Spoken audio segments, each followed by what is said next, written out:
Where you're not, I'm going to call the next speaker to the stage for a talk about our uncomfortable relationship with the future. It's a very interesting title, Our Uncomfortable Relationship with the Future. The head of advisory CISO team at Cisco, Wendy Nather. Wendy, the stage is yours. Thank you. Hello, everybody. It's been 5 years since I was last on this stage. Thank you so much to the ICRC team for inviting me back. Slicha, אני לא מדברת מספיק עברית. אני גרתי בישראל לפני הרבה שנים, אבל אני שכחתי את כל העברית שאני ידעתי. But I'm glad to be back. It was a hard trip to get here. I already gave of my nasal fluids just so that I could be here. I have bled for you, Israel, so that I could come back. And now I'm happy to talk about the future. You've heard a lot about the future in many of the talks yesterday and today, and you will hear more about them tomorrow.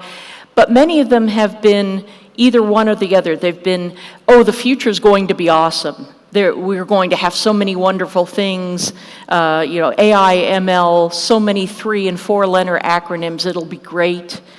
Or we will hear, oh, it's going to be scary, there's so many attacks going up, everything is increasing, what are we going to do? So let's put the emotion aside, because that doesn't really help a CISO, a Chief Information Security Officer. If you have to plan for the future and you're not really sure what's going to happen, how do you do that? Now, we were all taken by surprise last year. There were many things that changed cybersecurity with the pandemic. I mean, who would have thought that a shared biometric fingerprint reader was now unsanitary and you couldn't use it? Or who knew that Face ID would stop working because of a mask? All sorts of things changed. Physical proximity was no longer an authentication factor that you could rely on. Supply chains broke down, so we had to get very creative with everything that we moved. And I would argue that our whole trend towards SASE is because everyone is now far from the data center, and we're having to move all of the services and controls closer to where they are. So all of those things took us by surprise. How do we plan for the next surprises? This is what I'm going to talk about. Especially in cybersecurity, incidents happen in milliseconds. This is my boss, Doug Song, who is one of the co-founders of Duo Security, and is now Chief of Security Strategy at Cisco. And just after this picture was taken, he fell and fractured his hand.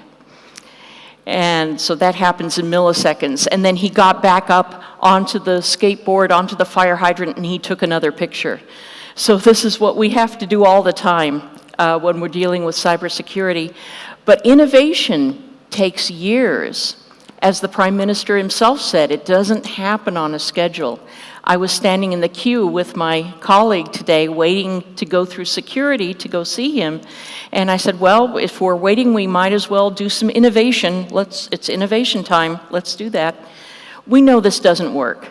So how do we bridge the gap in time between things that are happening and our ability to respond to them? Let me introduce you to Heather Vesant, who is a futurist. She gave a great talk at RSA in the US last year together with Bob Blakely of Citigroup. She wrote a report with him about trends in cybersecurity, trying to forecast what we would see. And full disclosure, I was one of the people they interviewed to figure out the trends. But I have learned a lot from her. She doesn't work with a crystal ball or tarot cards or anything. She works with data. And these are some of the things she taught me. First of all, you can't actually predict the future unless you absolutely control it. And nobody does that. It's not just one future. We think of one present and we think of one past, but the future is all sorts of possibilities that we can forecast to some extent. And then finally, you might think that you know that something will happen, but you don't know when. We knew that a pandemic was going to happen. People have been talking about it for years, but we didn't know exactly when. And that's why the timing and the implications took us all by surprise. Here are some of the trends that Heather looks at that can affect cybersecurity. And everybody thinks about the technology trends, but here are other things that can absolutely affect what we have to think about when we're trying to forecast what will happen. Social trends, demographics. I'd like to point to that last one, health.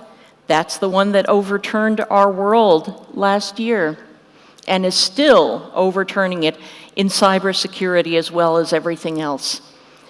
The rate of tech progress, everybody's pretty familiar with that, but economic trends absolutely affect cybersecurity. Climate change and sustainability are going to affect cybersecurity. Political and military, I don't have to talk about that. I don't think things are very mixed up together and worked on in a unified fashion, especially here in Israel. And values. Even values can change how cybersecurity works. For example, think about if we decided that anybody who wrote a program was not now liable for any flaws that were in it.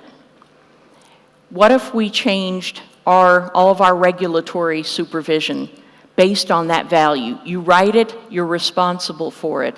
That would change enormous things, not only in products and cybersecurity, but technology. It would change the dynamics of how groups work together, of the supply chain. It would change all sorts of things if that value were to change. So what a futurist does is looks at these trends in these areas right now and then tries to forecast or create different scenarios in which some of those trends would change. If this goes up and this goes down, what would it look like? What scenario would we have? So if you get a chance, look at her talk at RSA last year, because this was before, this report was written before the pandemic, so it really didn't take the pandemic into account. How would things change now that we know what we know? Let's see. First of all, we need to question our assumptions. We need to identify the constants that we take for granted. The things like, of course, you're going to be able to go and refresh a smart card. You're going to be able to go into the office and get a badge. You can't anymore now, or it's more difficult.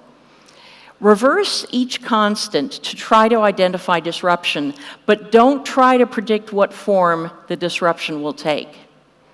So let's play with some assumptions, and I'll give you an example. There's this, I changed this to soccer because, I'm here in Israel, but there's a saying by Wayne Gretzky, a hockey player, who used to say, "I don't skate to where the puck is, I skate to where the puck is going to be." And I hate that saying. I think it's a very facile, a very stupid saying, because it's easy when the puck's been hit once to see where it's going to go. Try forecasting where the puck is going to be 10 minutes into the game. Let's see how well you do that. It's the same thing with a soccer ball. If you build all your security controls around where you think the ball is going to be, of course that's going to be a problem to try to figure out where it's going to be in the future. But what if you changed that assumption? What if we didn't need to know where the ball was going to be? What would it look like? What would we have to have in place if we didn't have to care where the ball was going to be?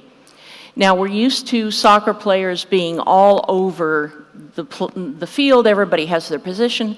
What if we could get rid of that assumption? What would it look like? What if you put everybody in front of the goal? Then you wouldn't have to care where the ball was. And that's some of the ways that we approach cybersecurity solutions today. We say if we could just, lock everything down, then we wouldn't have to care. The problem with this analogy, though, is that if you have everyone in front of the goal, you can't score any points against the opponent, and that's what the game is about. So the cybersecurity solutions that we have cannot assume that the business can't operate. The whole point is to score points. The whole point is to make business work. So, okay, this doesn't exactly work, but you see what I mean about taking every assumption that you have and turning it upside down and playing with it. This is what we do when we try to forecast the future. Sometimes you can pick the future that you want and then try to backcast it, try to reverse engineer it. And remember, the solution might not be technology, but you can think about, in 5 years, what do we want to have? And then what would need to be in place in order for that to happen? And how many of those factors can we control or influence? Can we drive things, these different trends, towards the future that we want? That's another way that futurists look at it. Now, the really important part when you're trying to predict the future is, do you want precision or do you want accuracy? And I love this graph. This is from the FAIR Institute because it describes the difference. Do you want to be accurate but not precise? Do you want to be, pretty much on the target but just not very close? Or do you want to be very precise but you'll end up being wrong? Do you want to be wrong to 4 decimal places? Is it really important to be precise? Or do you just kind of want to be accurate about your future, about what the general area of what you're trying to see? The other thing that I used to ask my clients when I was an industry analyst is, are you trying to solve a problem or are you trying to capture a market? And those are 2 very different things. If you're trying to solve a problem, you can spend a good amount of time focusing on it and working on the innovation for that. If you are trying to capture a market, you're going to spend a lot of time following what the analysts are saying, where they think the market is going, what your competitors are doing, and saying, oh, we need to keep growing, so we need to go after this market, we need to go after this one, and you'll be pivoting so much that you won't have time to focus on the innovation that you want to get. So this is a very important question to ask yourself. Is there a problem that you can commit to trying to solve, and can you focus on it for quality results? Now, the other thing that we don't really know about, that we don't really understand, is what works in security. It would be nice if we could figure out what actually works. We know what people are doing. We have benchmark studies all the time. We know what people are doing in security, but we don't know if it works. So this is something that we tried to figure out. At Cisco, we did some research with the Scientia Institute. That institute was founded by some of the folks who created the Verizon data breach investigations report. Really great researchers. And so we talked to a bunch of respondents around the globe, all industries, all org sizes.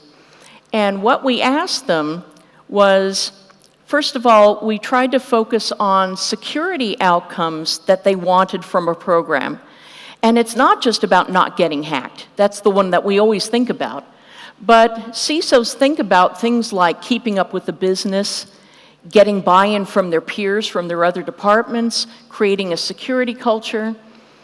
Of course, meeting compliance regulations, and avoiding major incidents. They want to run cost effectively, they want to minimize unplanned work, retain security talent, and so on. So what we did was we separately analyzed, we did a multivariate analysis study of 25 security practices that they were doing times the 11 security program outcomes, and we tried to see if any of them correlated. Did any of the security practices from the data actually correlate with an outcome? Here are the top 5 security practices that we identified, and you'll see that the ones that correlated the most with all the program outcomes across the board were proactive tech refresh and well-integrated tech. Now, I know what you're thinking. I do. I know what you're thinking. You're thinking, well, this is very convenient for Cisco because, they want to sell things, want to sell lots of things. But I promise this was a double-blinded study. They didn't know who we were. We didn't know who they were. Let's look instead at the next three, which are timely incident response, prompt disaster recovery, and accurate threat detection. Those are all practices that do not necessarily require technology. They don't necessarily require tools. Those are skills that you can build in your organization, and I would argue that those will future-proof your program, because no matter what happens next year, if you build up your muscles in incident response and in disaster recovery and threat detection, it doesn't really matter what happens, you'll be ready for it. So how do we future-proof our security programs? We focus on the people and the process programs, maintaining situational awareness, measuring, and reporting. This is so that you don't have to worry about buying the right thing or buying something new every year or whatever. And I'm going to quote Andy Ellis, who you've already seen on this stage, and you're going to see him again later this afternoon because he's one of the smartest guys I know. He says, "A trick is not to commit yourself to one path. Find improvements that are intrinsically helpful while also being building blocks for large improvements so that you're ready to execute on apparently big projects when the moment is right." I think that just says it all right there. Final thoughts is that the problems that we're dealing with today were created by solutions in our past. Somebody said, wouldn't it be great if I could move this message from one computer to another? And suddenly now we have email inboxes and phishing and problems and everything. So think about what new problems are we going to create for our future from the solutions that we're creating today. Think about that as well and document it, because if you're like me, in 5 years you're going to look at something and say, what idiot decided this was a good idea? Oh, that was me. So document for your future self what you're doing today. Feel free to come and argue with me outside. I love a good argument. Come and talk to me, and I'll be ready for questions now. Thank you. Wendy, thank you so much for your insightful talk about the future and breaking what we think are common practices. Let me ask you something. We have only time for one question, and I want to ask you one question. Which practices do we say are important in cybersecurity but are actually a waste of time and money? Oh, that's a great question. Well, again, you have to look at the data, but we found that the ones that correlated the least surprised us a lot. We found that putting somebody in charge of compliance had no effect at all, even on meeting compliance regulations. But I think that some of this may have been the statistical effect on the way we analyze the data, but also it's not enough. Just putting somebody in charge of compliance is not enough to get you, but you have to be able to do the other practices, like vulnerability remediation deadlines and accurate detection and so on, to be able to meet those compliance regulations. Just the one practice of putting compliance in somebody's title doesn't make a difference. Very, very interesting. Thank you so much for your talk, and thank you for your insights. Toda. Toda.